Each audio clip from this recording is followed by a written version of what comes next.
नाशिक लोकसभा मतदारसंघामध्ये ठाकरे गट आणि शिंदे गट यामध्ये तेल लढत होती आणि यामध्ये राजाभाऊ वाजे 1 लाखापेक्षा मताधिक्याने आघाडीवर आहे। आपल्या बरोबर आहे राजाभाऊ वाजे। काय वाटतंय 1 लाखापेक्षा मताधिक्याने आघाडीवर?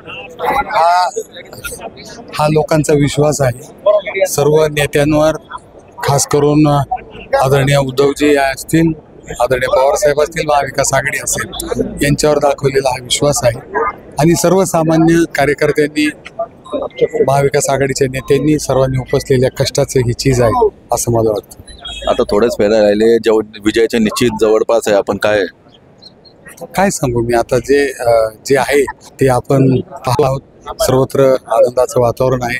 सर्वच महाविकास आघाडीचे पदाधिकारी, नेते खुश आहेत, आनंद व्यक्त करतायत आणि मला सुद्धा समाधान आहे की एक सर्वसामान्य कार्यकर्त्याला उमेदवारी मिळाली आणि मी या सर्वोच्च सभागृहाचा सदस्य होऊ शकलो। मला वाटतं याचा मला खूप मोठा आनंद आहे। आपल्या बरोबर विलास शिंदे आहे। अण्णा, काय वाटतंय विजयाचं श्रेय कोणाला देणार? कसं विजयाचं श्रेय हे संपूर्ण नाशिक लोकसभा मतदारसंघातील महाविकास आघाडीचे पदाधिकारी, सर्व शिवसैनिक आणि या शिवसेना पक्षप्रमुख उद्धवजी ठाकरे साहेब आणि महाविकास आघाडीवर विश्वास ठेवणाऱ्या सगळ्या मतदारांना श्रेय देण्यात आहे।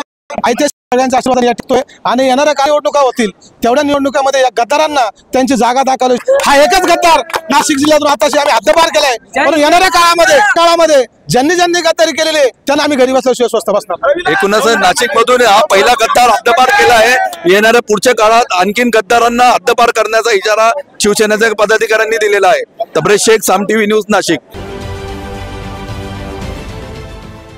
देश विदेशातील प्रत्येक घडामोडींचे लाईव्ह अपडेट मिळवण्यासाठी आता साम टीव्हीच्या सर्व सोशल मीडिया प्लॅटफॉर्मला लाईक, फॉलो आणि सबस्क्राईब करा।